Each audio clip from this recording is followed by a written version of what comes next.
الشيطان الرجيم بسم الله الرحمن الرحيم وصلى الله على محمد وعلى آله الطيبين الطاهرين الذين أذهب الله عنهم الرجس وطهرهم تطهيرا اللهم صل على محمد وآل محمد ولعنة الدائمة الباقية على أعدائهم ومنكر فضائلهم وغاصب حقوقهم أجمعين من يوم عداوتهم إلى قيام يوم الدين أما بعد عباد الله أوصيكم ونفسي بتقوى الله فإن التقوى خير الزاد وبها المعاد وتنفع يوم لا ينفع فيه مال ولا بنون إلا من أطاع الله بقلب سليم وصلى الله على محمد وعلى آله الطيبين الطاهرين اللهم صل على محمد وآل محمد وعجل فرجهم আমার প্রিয় দর্শক ও শ্রোতাবৃন্দ আসসালামু আলাইকুম ওয়া রাহমাতুল্লাহি ওয়া বারাকাতুহু আপনাদের সকলকে আন্তরিক সালাম ও শুভেচ্ছা জানিয়ে আজকের অনুষ্ঠান ইসলামিন বাংলায় আপনাদেরকে স্বাগতম জানাই। আশা করি আপনারা যে যেখানে আছেন ভালো আছেন, কুশল ও মঙ্গলে আছেন, সুখে থাকুন, শান্তিতে থাকুন, সমস্ত প্রকারের দুঃখ কষ্ট থেকে মুক্তিতে থাকুন। আল্লাহ রব্বুল আলামিনের কাছে এই কামনা করি। যারা অসুস্থ আল্লাহ তাদেরকে সুস্থতা দান করুন, যারা ঋণে ভুগছে আল্লাহ তাদেরকে ঋণ মুক্তি করুন। ওইরূপ যাদের জীবনে কোনো প্রকারের অভাব বা অশান্তি আছে আল্লাহ রব্বুল আলামিন তাদের সকলের জীবনে সুখ শান্তি দান করুন ও সকলের মনোকামনা আশাকে পূরণ করুন। আমাদের সকলকে সৎ পথে চলার, অসৎ পথ থেকে দূরে থাকার এবং এক অপরকে সৎ উপদেশ দেওয়ার তৌফিক দান করুন। আমরা যেন সত্য বা হক জিনিসকে জেনে শুনে মেনে তার উপরে আমল করে সেটা অন্যদের সামনে তুলে ধরতে পারি বা সকলের কাছে পৌঁছে দিতে পারি। আল্লাহ রাব্বুল আলামিন আমাদেরকে সেই মনোবল ও নেক তৌফিক দান করুন। আমিন ইয়া রাব্বাল আলামিন। এই দোয়ার সঙ্গে আজকের পর্ব শুরু করতে চলেছি। বিনা কোনো ভূমিকায় সরাসরি আপনাদের পাঠানো পেন্ডিং প্রশ্নের উত্তর দিতে চাই। তাই আসুন দেখি কোথা থেকে কে কি প্রশ্ন করছেন বা কে কি জানতে চাচ্ছেন।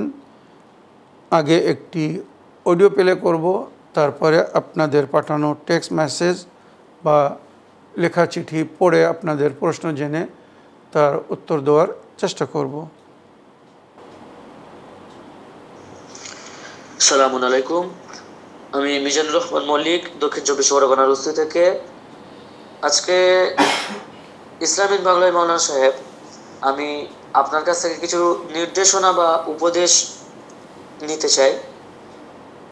ব্যাপারটা এই যে, আমি চাই আমার সমসাময়িক বন্ধু বান্ধবদের কাছে কিংবা আমার বুজুর্গ বা আমার চাইতে ছোট মানুষদের কাছে আমি আহলে বাইত আলাইহিস সালামের মারিফাত সম্পর্কে তাদেরকে অবগত করতে চাই বা আহলে বাইত আলাইহিস সালামের প্রচার করতে চাই। ওনাদের বায়োগ্রাফি, ওনাদের জীবনী, সেগুলোকে আমি মানুষের কাছে পেশ করতে চাই।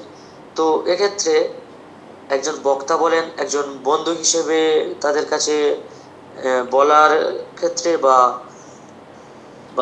ছোটোখাটো লেকচারার হিসেবে এই কাজটা যে আমি করতে চাই, এই কাজ করতে গেলে আমার মধ্যে কোন কোন গুণগুলোকে আমার লক্ষ্য রাখতে হবে বা এই সম্পর্কে যদি আমাকে আপনি কিছু উপদেশ দিতেন যে কোন জিনিসগুলোর দিকে আমার বেশি একটু খেয়াল রাখা উচিত। কারণ এই কাজগুলো করতে গেলে তো আমার বাধা বিপত্তি আসতে পারে সমাজের কাছ থেকে, আহলে বাইত আলাইহিস সালামের দুশমনদের কাছ থেকে। তো সেক্ষেত্রে আমাকে কোন কোন বিষয়গুলোকে লক্ষ্য রাখা উচিত, এই বিষয়ে যদি আমাকে কিছু উপদেশ দিতেন তো ভালো হতো। আর ভালো থাকবেন, সুস্থ থাকবেন, দোয়া রইল। আল্লাহ তাআলা আপনাকে নিয়ে হায়াত দান করুক। সালামু আলাইকুম, জাযাকাল্লাহু খায়র। ওয়ালাইকুম আসসালাম ওয়া রাহমাতুল্লাহি ওয়া বারাকাতুহু। আমার প্রিয় ভাই মিজানুর রহমান, আপনার ভয়েসমেল পাঠানোর জন্য ধন্যবাদ জানাই। আপনি দিনের খেদমত করতে যাচ্ছেন, এ বিষয়ে আপনি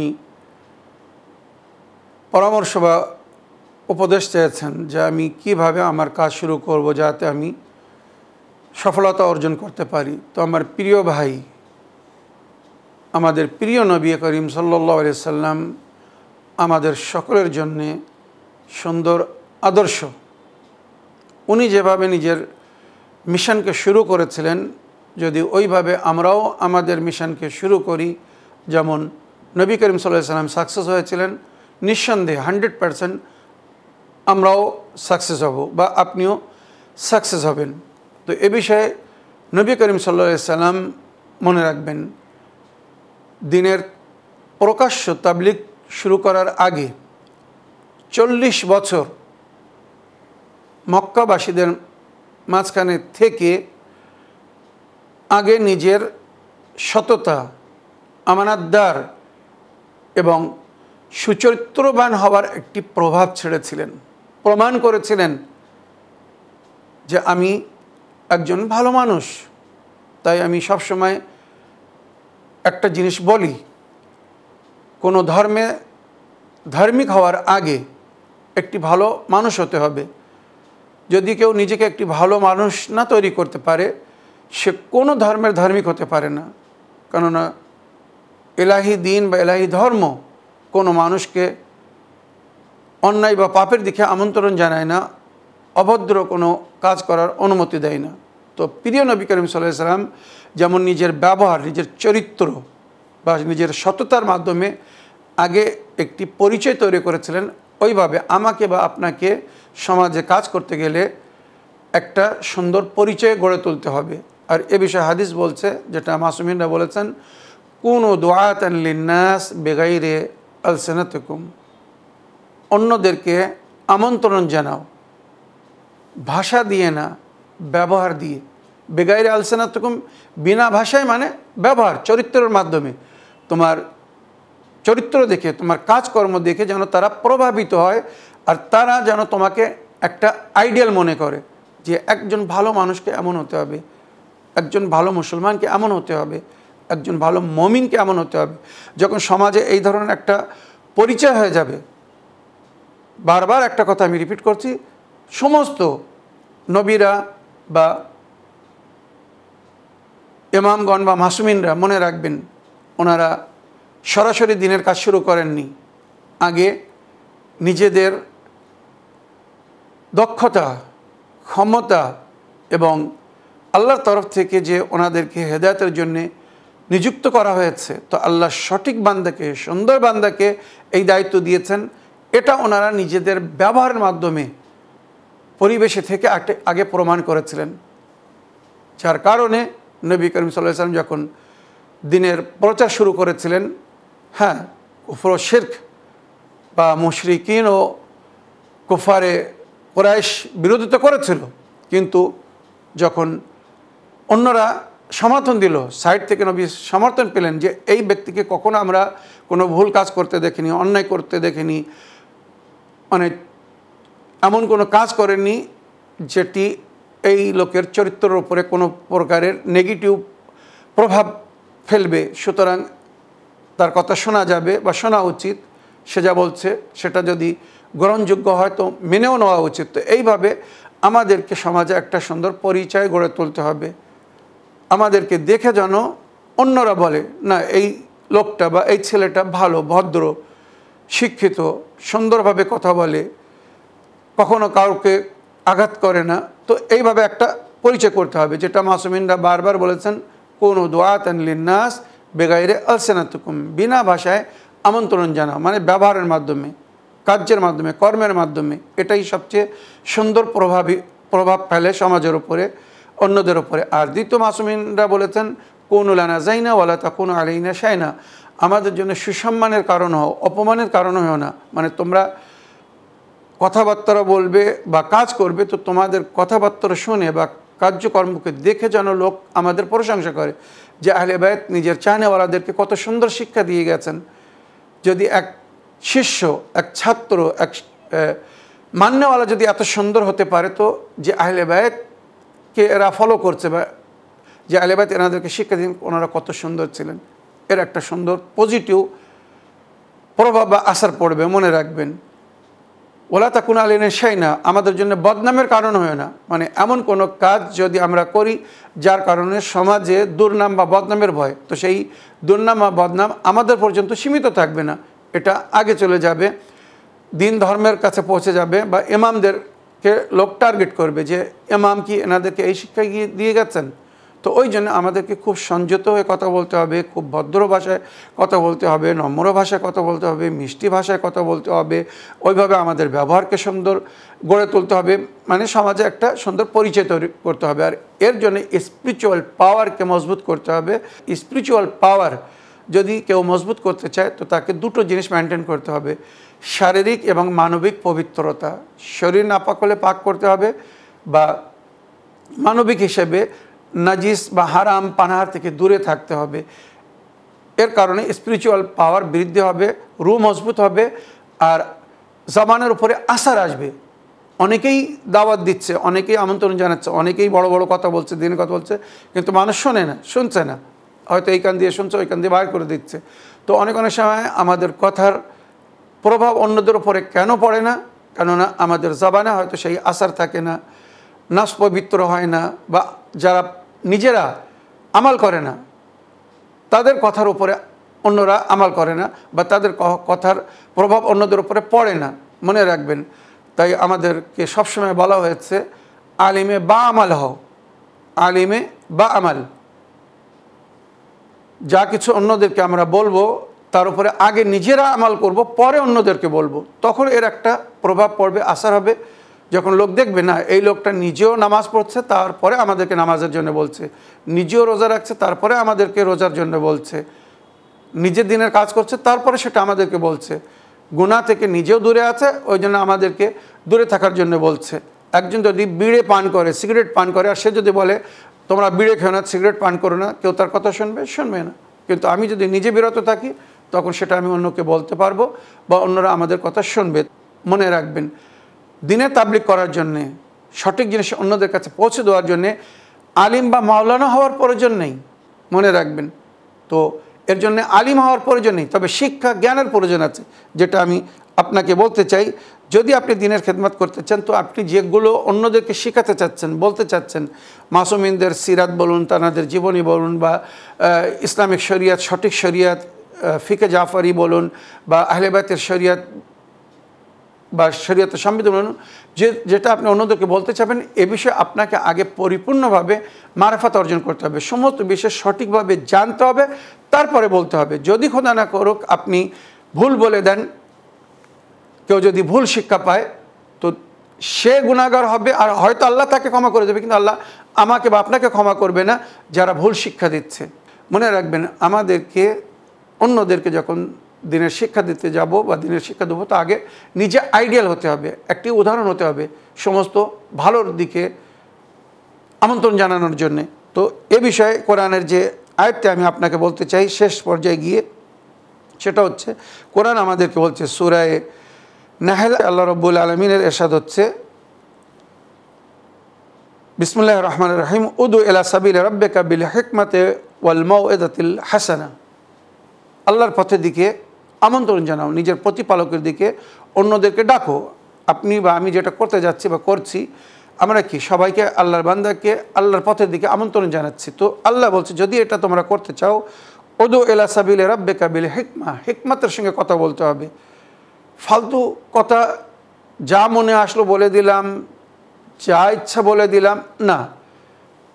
আমরা যখন কথা বলবো তো আমাদের কথার পেছনে যেন একটা হিকমত থাকে। কথার প্রভাব অন্যদের উপরে কখন পড়বে? যখন আমাদের কথার মধ্যে ওজন হবে। তো ওজন তৈরি করতে গেলে তখন কথার মধ্যে হিকমত আনতে হবে। হিকমত মানে এমন কথা বলতে হবে যে কথা মানুষের মন কেড়ে নেবে, অন্তরে স্থান পাবে, বা মানুষকে শুনতে, জানতে বা মানতে মানে বাধ্য করবে। তার অন্তরাত্মা তাকে বলবে না লোকটা কথা ভালো বলছে, ঠিক বলছে, সুন্দর বলছে।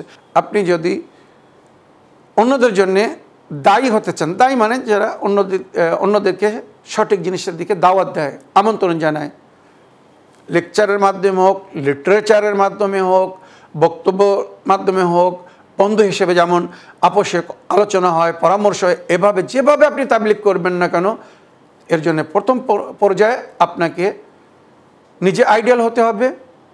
শারীরিক, মানবিক বা চরিত্রের দিক থেকে আপনাকে নিজে আগে গড়ে তুলতে হবে নিজেকে, তারপরে আপনার কথা সবাই শুনবে বা মানবে। তো কোরআন আমাদেরকে বলছে হিকমতের সঙ্গে আমন্ত্রণ জানাও, ওয়াল মাউইজাতুল হাসানা, সুন্দর ওয়াজ, মানে ওয়াজ যখন করতে হবে, কথায় বলে মিষ্টি কথা দুষ্টু লাগে কখন, যখন ভাষা বা বলার নিয়ম পদ্ধতি খারাপ হয়। মনে রাখবেন, আপনি একটা খুব ভালো জিনিস কাউকে দিচ্ছেন, কিন্তু যে পাত্রে দিচ্ছেন সেই পাত্রটাও যদি ভালো না হয়, ভালো মানুষ কিন্তু সেটা গ্রহণ করবে না। ভালো জিনিস ভালো পাত্রে রেখে দিতে হবে। তো আমাদের যে কথা, এই যে জিনিসটা আমরা দিতে চাচ্ছি, এটা ভালো ভাষার পাত্রে, ভালো ব্যবহারের পাত্রে রেখে দিতে হবে, তারপরে এটা অন্যরা গ্রহণ করবে। তো এটাই আমাদেরকে কোরআন বলছে, ওয়াল মাউইজাতুল হাসানা, মানে সুন্দর নেক ওয়াজের মাধ্যমে কথা পৌঁছাতে হবে। রাগ করে কথা বললে হবে না, মানুষ ভুল করবে, বারবার ভুল করবে, আস্তে আস্তে বোঝাতে হবে, স্টেপ বাই স্টেপ আমর বিল মারুফ যেভাবে করতে বলা হয়েছে।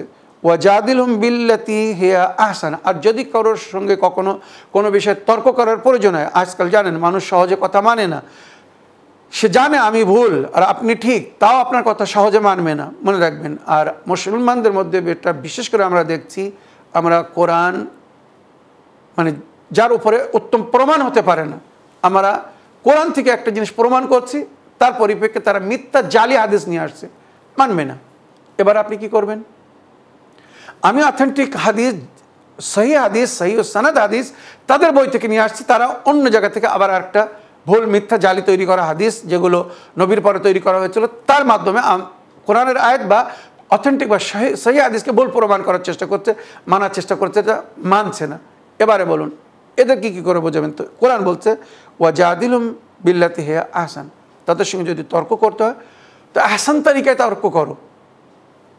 শরিয়াতে যে দলিল দেওয়া হয়েছে চারটি, কোরআন, হাদিস, আকল, ইজমা, এই চারটে হচ্ছে প্রমাণ বা দলিল। আরেকটা তৈরি করা হয়েছে, সেটা কিন্তু ইবলিসের কিয়াস ছিল। কিয়াস সর্বপ্রথম ইবলিস করেছিল, মনে রাখবেন, ওই জন্য আল্লাহ তাকে প্রতারিত করে দিয়েছিল। যাই হোক, তো কোরআন সর্বপ্রথম দলিল।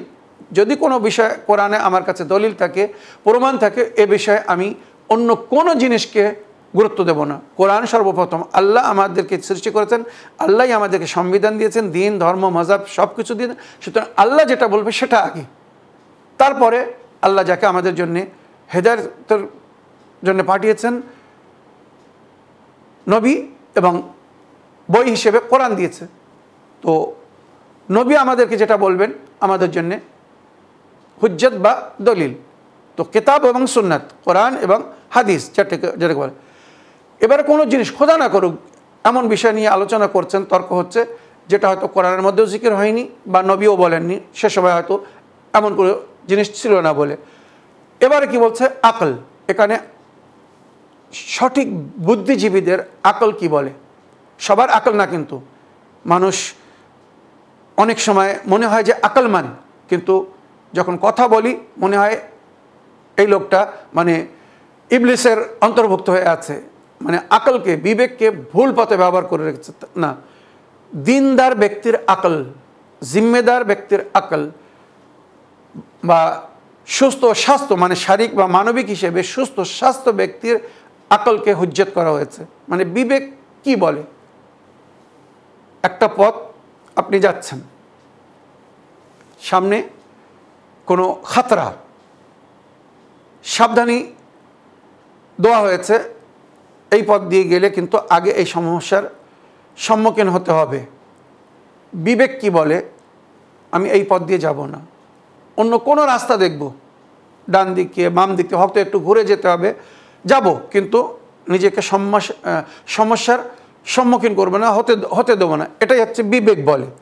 কিছু আছে তারা বলে যা হবার হবে দেখব, মুশকিলের সঙ্গে লড়াই করতে হবে, যাচ্ছে পথে ক্ষতিগ্রস্ত হলে গেল। তো এমন লোকের কথা শুনলে হবে না, আকল বিরোধী কাজ করলে হবে না। যতক্ষণ বিবেক আমাদেরকে সঠিক পথ দেখাবে, একটু দূরে হলেও সেটা ধারণ করতে হবে। মজবুরিতে অনেক কিছু জায়েজ হয়েছে, সেটা একটা আলাদা ব্যাপার। তো আমার প্রিয় ভাই, আকল হুজ্জত করা হয়েছে। আর ইজমা, ইজমা মানে বুদ্ধিজীবীদের দল। আমি ভুল করতে পারি, আপনি ভুল করতে পারেন, একজন বলবেন, কিন্তু 10 জন জ্ঞানী গুণী শিক্ষিত ব্যক্তিরা যখন এক জায়গায় হয়, তো 10 জনাই যে ভুলের ওপরে এক জায়গায় হবে এটা গ্যারান্টি না। সুতরাং এই ইজমা সকলের ইজমা না, কিন্তু ইজমা নবীর পরেও লোকেরা করেছিল, কিন্তু সত্যের বিরুদ্ধে, হকের বিরুদ্ধে। এই ইজমা না, সত্যের পক্ষে কোরআনে তারা জ্ঞান রাখে, হাদিসের জ্ঞান রাখে, সঠিক শরীয়তকে পালন করে, দিনদার জিম্মেদার, এদের ইজতেমাকে হুজ্জত বলা হয়েছে। মানে দিনদার ব্যক্তিরা যদি মিলে কোনো সিদ্ধান্ত নেয়, সমাজে অনেক কিছু হয় যে এই পরিস্থিতিতে আমাদেরকে কি করা উচিত। আজকাল মুসলিম সমাজে যেগুলো ঘটছে বিভিন্ন দেশে, তো জ্ঞানী গুণী আলিমরা এক জায়গায় বসে ওনারা একটা চিন্তাধারা করে তার সলিউশন বাহির করেন। হয়তো সেটা কোরআনেও নেই, হাদিসেও নেই। তো বুদ্ধিজীবীরা মিলে যখন দেখে যে এইটা করলে এখন নিরাপত্তা পাওয়া যাবে, আমরা শান্তিতে থাকতে পারবো, দুশ্মনের শত্রুর আঘাত থেকে মুক্তি পাবো, তো এইগুলোকে হুজ্জত করা হয়েছে। তো আমার প্রিয় ভাই, শেষে যেটা বলতে চাচ্ছি, ওয়াজাদিলহুম বিল্লাতি হিয়া আহসান, তর্ক করো তবে আহসান তরিকায়, মানে প্রমাণসহ, যেন সামনেওয়ালা তোমার কথা মানতে বাধ্য হয়। এবারে কেউ যদি কথায় বলে একদম গণ্ডমূর্খ হয়, সে যদি অন্ধভক্ত হয়, সে যদি না শুনতে চায়, তো সেটা তার ব্যাপার। ইন্না রাব্বাকা হুয়া আলামু বিমান দাল্লা আন সাবিলে, খোদা জানে কে পথভ্রষ্ট হয়েছে। আমি আপনি হাজার চাইলেও তাদেরকে শিক্ষিত করতে পারবো না, জ্ঞান দিতে পারবো না, হেদায়েত দিতে পারবো না, যদি কেউ পথভ্রষ্ট হয়ে থাকে আর সঠিক পথকে ধারণ না করতে চায়। মনে রাখবেন, আল্লাহ কাউকে পথভ্রষ্ট করে না, কিন্তু কেউ যদি পথভ্রষ্ট হয়ে যায়, সে যদি সঠিক জিনিসকে গ্রহণ না করে, তখন আল্লাহ তাকে তার অবস্থায় ছেড়ে দেয়। তাই যাল্লিন বলা হয়েছে বা মুদিল্লিন বলা হয়েছে আল্লাহর নামের মধ্যে। তো আল্লাহ বলছে ইন্না রাব্বাকা হুয়া আলামু বিমান দাল্লা আন সাবিলে, আল্লাহ জানে কে নিজের পথকে ছেড়েছে বা পথভ্রষ্ট হয়েছে। ওয়া হুয়া আলামু বিল মুহতাদিন, আর কে হেদায়েত গ্রহণ করবে, হেদায়েত পাবে, তাও আল্লাহ জানে। তাই আল্লাহ নিজের নবীকে বলেছেন, নবী আপনি যদি চান সবার হেদায়েত করতে পারবেন না, হ্যাঁ আল্লাহ যদি চায় তো হেদায়েত করতে পারবেন বা হেদায়েত পাবে। তো আমরা আল্লাহর উপরে ভরসা করে সবসময় সঠিক জিনিস অন্যদের কাছে তুলে ধরার চেষ্টা করছি, সঠিক পয়গাম পৌঁছে দেওয়ার চেষ্টা করছি। এবারে যদি আল্লাহ কারোর হেদায়েত করতে চায়, আশা করি সে হেদায়েত পাবে। কোরআনে আল্লাহ পরিষ্কার বলেছে, আল্লাহ যখন কারোর খায়ের চায়, মঙ্গল চায়, তার অন্তরকে বৃদ্ধি করে দেয় সঠিক জিনিসকে অ্যাকসেপ্ট করার জন্য, গ্রহণ করার জন্য, মানার জন্য। আর যদি কারোর হেদায়েত না করতে চায়, তখন তার মনকে ছোট করে দেয়, অন্তরকে কঠোর করে দেয়, সে হক কথা তখন মানে না বা গ্রহণ করে না। ওয়াইন আকাবতুম ফাআকিবু বিমিসলি মা উকিবতুম বিহি, তর্ক করার সময় অনেক সময় ঝগড়া হয়, বিদ্রূপ কথা বলে বা দুর্ব্যবহার করে। তো এখানে কোরআন আমাদেরকে বলছে, যদিও কেউ তোমার সঙ্গে দুর্ব্যবহার করে, তো তুমি তার সঙ্গে ভালো ব্যবহার করার চেষ্টা করো, তবে প্রয়োজন হিসেবে যদি তার সঙ্গে তার মতো ব্যবহার করতে হয়। অনেক সময় ইংলিশে একটা কথা বলে টিট ফর টেট, যে যেমন তার সঙ্গে তেমন করতে হয়, নইলে অনেক সময় বোঝে না। তো কোরআন বলছে যদি এমন করতে হয়, তো যে তোমার সঙ্গে যেমন করছে তার সঙ্গে ততটুকু করো, অধিক করো না, এতেদা করো না, জুলুম করো না। কেউ তোমাকে আঙুল দিয়ে ইশারা করে কথা বলছে, তুমি তার থেকে খুব বেশি আঙুল দিয়ে কথা বলতে পারো। এইভাবে কি জোরে কথা বলছে, তুমি একটু কথা জোরে বলতে পারো, তবে কেউ যদি জোরে কথা বলে তুমি মারতে পারবে না তাকে। ওয়াইন আকাবতুম ফাআকিবু বিমিসলি মা উকিবতুম বিহি ওয়ালা ইন সাবারতুম লাহুয়া খায়রুল লিস-সাবিরিন। আল্লাহ কি বলছেন? হ্যাঁ, কেউ যদি দুর্ব্যবহার করে, তো সেই সময় যদি তুমি সবর করো, তো এটাই তোমার জন্যে মঙ্গল, কেননা আল্লাহ সবরকারীদের সঙ্গে, ইন্নাল্লাহা মা'আস সাবিরিন ওয়ালা ইন সাবারতুম লাহুয়া খায়রুল লিস-সাবিরিন, ধৈর্যধারের জন্য এটাই উত্তম। কেউ যদি দুর্ব্যবহার করে, দুর্ব্যবহার করবেন না, সবর করে নেবেন। মানছে না আপনার কথা, ছেড়ে দিন, কোনো অসুবিধা নেই। ওয়াসবিরু ওয়া মা সাবরুকা ইল্লা বিল্লাহ, সবর করো আর তোমার সবর যেন আল্লাহর জন্য হয়। ওয়ালা তাহজান আলাইহিম, তারা যদি কথা না মানে দুঃখ পেও না। এই সব কথা কিন্তু আল্লাহ নিজের নবীকে বলছেন আর আমাদেরকে বলছেন। ওয়ালা তাকুফি যায়কিন মিম্মা ইয়ামকুরুন, আর মনকে ছোট করে না। অনেক সময় যখন অন্যরা আমাদের কথা শোনে না, বারবার বলছি কিন্তু সত্যকে মানছে না, তো মন মানে একটু কষ্ট মনে হয়, মন ছোট হয়ে যায়। তো ওটাই আল্লাহ বলছে, মন ছোট করো না, তোমার কাজ তুমি পুরো করে যাও। আল্লাহ কার হেদায়েত করবে না করবে সে আল্লাহ জানে।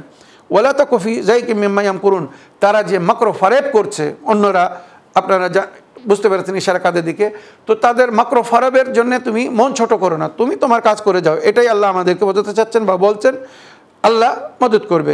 ইন্নাল্লাহা মাআল্লাযীনা ইত্তাকাউ, যারা আল্লাহর ভয় করে আল্লাহ তার সঙ্গে বা তাদের সঙ্গে, ওয়াল্লাযীনা হুম মুহসিনুন, আর যারা নেকুকার। তো আমার প্রিয় ভাই, আপনার আবেদনে এই যে কথাগুলো বললাম কোরআন হাদিস থেকে, আশা করি আপনার মতো অনেকের কাজে আসবে। আশা করি আমরা যদি আহলে বায়াতের পথের পথিক হয়ে, আহলে বায়াত যেভাবে আমাদেরকে হেদায়েত দিয়েছেন সেইভাবে যদি নিজেদেরকে আগে গড়ে তুলি, তারপরে যদি অন্যদেরকে আমন্ত্রণ জানাই, অবশ্যই অন্যরা আমাদের কথা শুনবে বা তাদের উপরে আমাদের প্রভাব পড়বে। আমার প্রিয় ভাই, আশা করি আপনার প্রশ্নের উত্তর যে এই বিস্তারিতভাবে দিলাম, এই জন্য শুধু যাতে আপনি লাভবান হন আর আপনার সঙ্গে সঙ্গে অন্যরাও।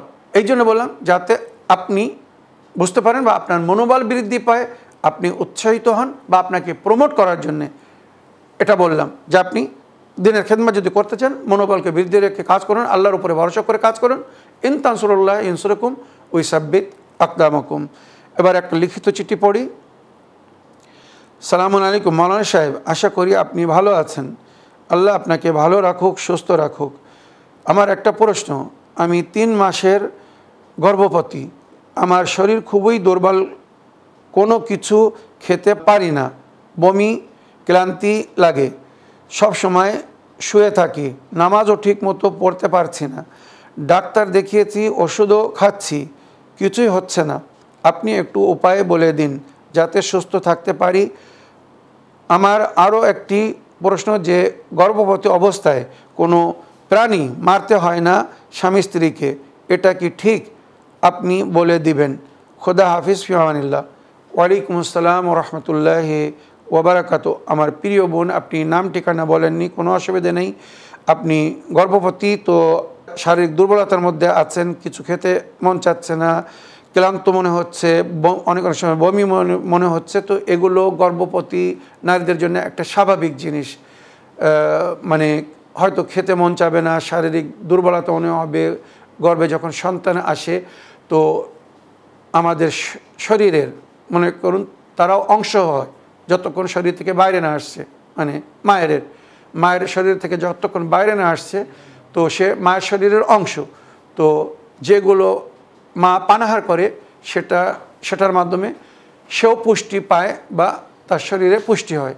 তো ওই জন্যে গর্ভবতী নারীদেরকে সবসময় পানাহার দিকে খুব খেয়াল করতে বলা হয়েছে। আমি আপনার সঙ্গে সঙ্গে আপনার স্বামীকে বলবো যে সমস্ত পানাহার, সলিড ফুড বলুন, তরল ফুড বলুন, ফল পাকড় ইত্যাদি লিকুইড যা কিছু আপনি গ্রহণ করবেন, সেটা যেন আপনার এবং আপনার বাচ্চার জন্যে হানিকারক না হয়। ডাক্তারদের পরামর্শ নিন, মেডিকেল চেক আপ করান। আজকাল ডাক্তাররা সব বলে দিচ্ছেন কি খেলে প্রথম 4 মাস কী খেতে হবে, কিভাবে থাকতে হবে, সব বলে দিচ্ছেন। তারপরে বাচ্চার ভেতরে যখন জান এসে যাবে, তখন কি পানাহার করতে হবে, কি খেতে হবে, কি খেলে আপনিও ভালো থাকবেন, সুস্থ থাকবেন, বাচ্চাও ভালো থাকবে, সুস্থ থাকবে, সেগুলোর দিকে খেয়াল করতে হবে। আস্তে আস্তে স্টেপ বাই স্টেপ যখন প্রেগনেন্সি বেড়ে যাবে, ডেট বেশি হয়ে যাবে, তখন সেই হিসেবে তার ব্যবস্থা নিতে হবে। তো এ বিষয়ে ইসলামিক পদ্ধতি হিসাবে সবচেয়ে বেশি যেটা বলা হচ্ছে, আপনি পানি পান করবেন। আর যখনই পানি পান করবেন, সূরা আলহাম পড়ে পানি পান করবেন। এই পানি আপনার জন্য সিরাপ, টনিকের কাজ করবে, ওষুধের কাজ করবে, সমস্ত দুর্বলতাকে দূর করবে। সূরা আলহাম পড়ে বিসমিল্লাহ বলে পানি পান করবেন। আর একসঙ্গে 1 গ্লাস পানি পান করবেন না, 1 গ্লাস পানিকে কমসে কম 2 থেকে 3 বারে পান করবেন।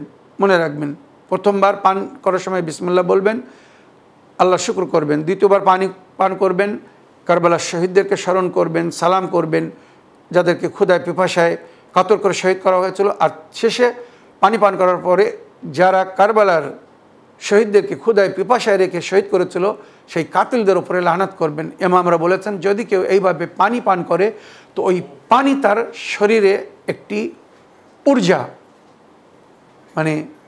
শক্তি দান করবে, দুর্বলতাকে দূর করবে। যাদের বমির সমস্যা বা গর্ভধারী নারী, তাদের জন্য সুন্দর উপায়, আপনারা সকালবেলা হালকা গরম পানিতে অ্যালোভেরার পাতার রস জেল দিয়ে সামান্য নেবু দিয়ে নুন দিয়ে বা বিট লবণ দিয়ে মিক্স করে ওটা পান করুন।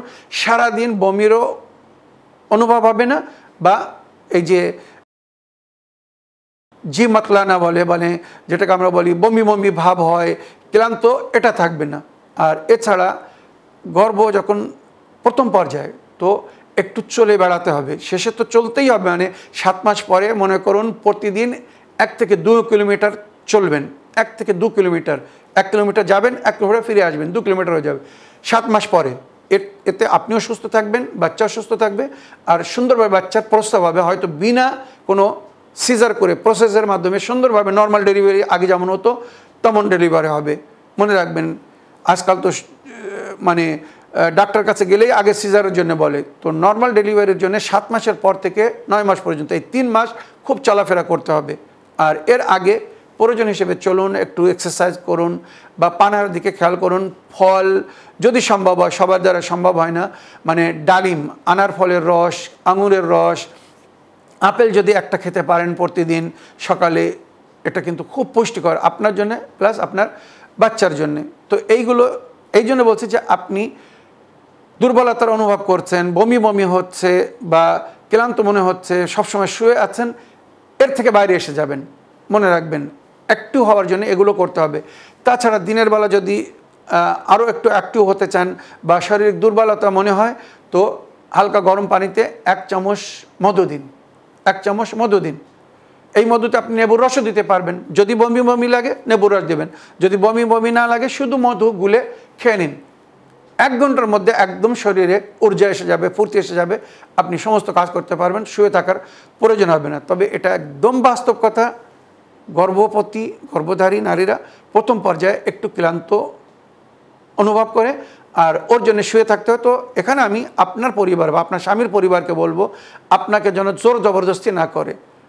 যদি তারা সুন্দরভাবে নিজের নাতিপুতির প্রস্রাব দেখতে চায়, তো মাকে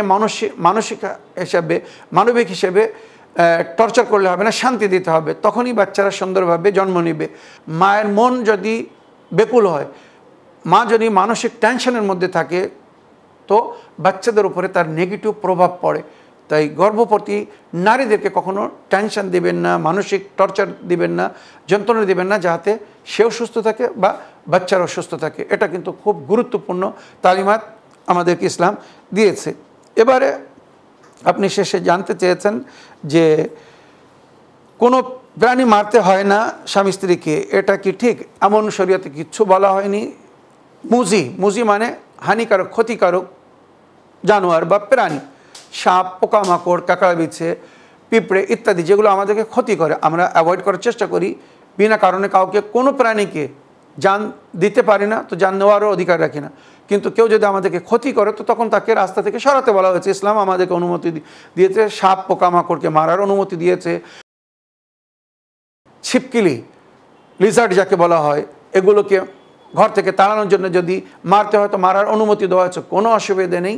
তো প্রয়োজন হিসেবে যদি মারতে হয় মারতে পারবেন। তবে পালিত পশু, গরু, ছাগল, মুরগি ইত্যাদি যাদেরকে যত্ন সেবা করতে বলা হয়েছে, এদেরকে মারবেন না, এদেরকে কষ্ট দেবেন না। এরা কষ্ট পেলে কিন্তু অনেক সময় আমাদের জীবনে কষ্ট আসে। কোনো অবলা প্রাণীকে কষ্ট দিতে নেই বিনা প্রয়োজনে, খোদা না করুক। আশা করি আপনার প্রশ্নের আপনি উত্তর পেয়েছেন বা বুঝতে পেরেছেন। এবারে একটি অডিও প্লে করি, দেখি কোথা থেকে কে কি বলতে চাচ্ছেন। আসসালামু আলাইকুম, আমি হাওড়ার সাঁতলা থেকে সেগুলো খেয়ে বলছি। মৌলানা সাহেব, আশা করি আপনি ভালো আছেন, সুস্থ আছেন। ভালো থাকুন, সুস্থ থাকুন, আল্লাহ আপনাকে সবসময় ভালো রাখুক, আল্লাহর কাছে এই কামনা করি। মৌলানা সাহেব, আমি জানতে চাই মুসলিম পরিবারের কি ছেলে মেয়েদের জন্মদিন পালন করা যাবে? যেমন ভালো পানাহার করানো বা 2-1টা মিসকিনকে পানাহার করানো বা কোরআন তেলাওয়াত করে আল্লাহর কাছে দোয়া করা, তো এইভাবে কি করা যাবে নাকি যাবে না, এটা একটু বলবেন। আর একটা প্রশ্ন মৌলানা সাহেব, আমি উনি হাবিবুল্লাহ খান সাহেবের কাছে জান্নাতের চাবি বইটা বলেছিলাম বা ঠিকানাও দিয়েছিলাম, তো 1 সপ্তাহ কেটে গেল। তারপরে ওনাকে ফোন করে আবার জানালাম, বললো যে আমার কাছে নেই, আমার বন্ধুর কাছে প্রোভাইড করে দিয়েছি। তো উনি বাংলাদেশে গেছে, এখন 2-4 দিন পর ফোন করে জানাবে। তো আবার ফোন করছি, অনেকবার করে ফোন করছি, তো প্রায় 20 দিন হয়ে গেল, এখনও বইটা পাচ্ছি না, ফোনও তুলছেন না। একটু বলে দেবেন যেন আমার বইটা লাগবে, একটু বলে দেবেন আপনি। আপনি ভালো থাকুন, সুস্থ থাকুন। আসসালামু আলাইকুম ওয়া রাহমাতুল্লাহি ওয়া বারাকাতুহু। ওয়ালাইকুম আসসালাম ওয়া রাহমাতুল্লাহি ওয়া বারাকাতুহু। আমার প্রিয় বোন, আপনার ওয়াসমানের জন্য আপনাকে ধন্যবাদ জানাই। আপনার প্রথম প্রশ্ন ছিল যে ছেলে মেয়েদের বার্থডে জন্মদিন পালন করা যাবে কি না, পানাহার করানো যাবে কি না। অবশ্যই যাবে, কোনো অসুবিধা নেই। প্রিয় নবীর জন্মদিবস জনাবে ফাতেমা জাহরা পালন করতেন প্রতি বছর ওই দিনে, যেদিনে ওনার পিতা জন্মগ্রহণ করেছিলেন বা যেদিন ওনার মাতা পিতার বিবাহ হয়েছিল, সেদিনকেও স্মরণ করে পানাহার করাতেন, দোয়া করতেন, গরিবদেরকে খুশি দিতেন। তো এগুলো আমাদের জীবনে মঙ্গল আনে, আমাদের জীবনে সুখ শান্তি আনে। অবশ্যই করা যাবে।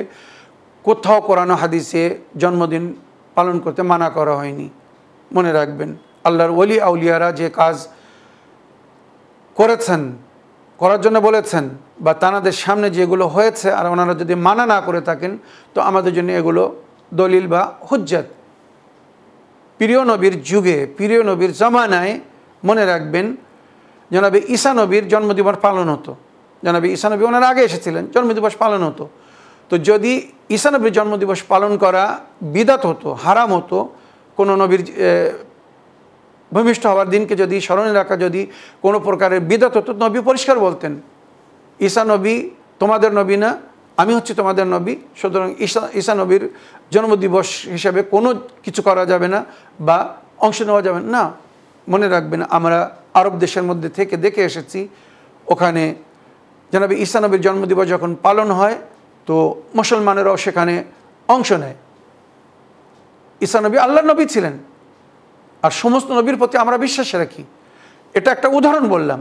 তো আমার প্রিয় বোন, কিছু মোল্লা মৌলবীরা আছে, এরা জালিমদের জন্মদিবস পালন করে। এরা মহরমের দিন, আশুরার দিন কেক কেটে খায়। আবার এরা বলে নবীর জন্মদিবস পালন করা যাবে না। বুদ্ধিজীবীর জন্য সেটা যথেষ্ট। তো এই সমস্ত নাসিবি বা যারা নবীর দিনের মধ্যে থেকে নবীর তালিমাতের বিরুদ্ধে কাজ করছে, আমাদের জন্য এরা আদর্শ না, বা এদের কথা আমরা শুনি না, মানি না, এদের কথায় কোনো গুরুত্বও দেই না। এরা ইহুদিদের ষড়যন্ত্রে কাজ করছে। নবী করিম সাল্লাল্লাহু আলাইহি সাল্লামের তালিমাতকে, ইসলামিক আদব ও শিক্ষাকে মুছে তার জায়গায় মানে ইহুদিদের ষড়যন্ত্র, খ্রিস্টানদের ষড়যন্ত্র নিয়ে কাজ করছে, সেগুলো প্রভাবিত করার চেষ্টা করছে। যাই হোক, এ বিষয়ে আমি আর বেশি কিছু বলতে চাইবো না। শুধু সারাংশ এত বলবো, সমস্ত মুস্তাহিদিনরা জন্মদিবস পালন করার অনুমতি দিয়েছেন। তাই আমরা নবী বা ইমামদের বা আল্লাহর ওলি আউলিয়াদের জন্মদিবস পালন করি। মনে রাখবেন, পরিষ্কার বলছি, এ বিষয়ে বহু প্রমাণ আছে। নবীর জন্মদিবস কীভাবে মক্কায় পালন হতো, কীভাবে মদিনায় পালন হতো, পরে কীভাবে হয়েছে, সব হিস্ট্রিতে আছে। যাই হোক, তো আশা করি আপনার প্রথম প্রশ্নে আপনি উত্তর পেয়েছেন। এবার আপনার দ্বিতীয় প্রশ্ন ছিল, আপনি যে বইটা নিতে চাচ্ছেন, জান্নাতের চাবি বইটা, মোস্তক ভাইয়ের সঙ্গে সম্পর্ক করেছেন, কিন্তু উনি কথাটা হয়তো ঘুরিয়ে দিয়েছে, কেননা এই বইটা উনি প্রোভাইড করতে পারছেন না। স্ক্রিনের ওপরে মুখতার হোসেন কুলিয়া, ওনার বাড়ি ওখানে, ইসলামিক বুক সেলার, ওনার নম্বর দেওয়া হচ্ছে, ওনার সঙ্গে যোগাযোগ করুন সরাসরি। নইলে হাবিবুল্লাহ খান সাহেবের সঙ্গে যোগাযোগ করতে পারেন, নইলে আলী রেজা সাহেবের সঙ্গে যোগাযোগ করতে পারেন, তাফাজুল মল্লিক সাহেবের সঙ্গে যোগাযোগ করতে পারেন, বা বাংলাদেশের আমার দর্শকরা রাশিদ ভাইয়ের সঙ্গে, সঈদ ভাইয়ের সঙ্গে যোগাযোগ করতে পারেন। আপনারা বই পেয়ে যাবেন। শাহবাজ ভাইয়ের কন্ট্যাক্ট নম্বর দেওয়া হচ্ছে বাংলাদেশের দর্শকদের জন্য। যদি ওনারা চান তো ওনারা প্রোভাইড করে দেবেন। আশা করি এই যে অন্য ঠিকানাগুলো বললাম বা প্রাপ্য স্থান বললাম, বা যাদের কন্ট্যাক্ট নম্বর দেওয়া হচ্ছে, এনাদের সঙ্গে যোগাযোগ করুন, এক সপ্তাহের মধ্যে বই পেয়ে যাবেন। আলহামদুলিল্লাহ, এখনও বই আছে। ফুরিয়ে যাওয়ার আগে আপনারা নিজের কপি রিজার্ভ করে নিন বা আনিয়ে নিন। আমার প্রিয় বোন, আশা করি আপনার প্রশ্নে আপনি উত্তর পেয়েছেন। এই বলে আমার আজকের বক্তব্য এখানে শেষ করলাম। ওয়া আখিরু দাওয়ানা আনিল হামদুলিল্লাহি রাব্বিল আলামিন। ওয়াসসালামু আলাইকুম ওয়া রাহমাতুল্লাহি ওয়া বারাকাতুহু।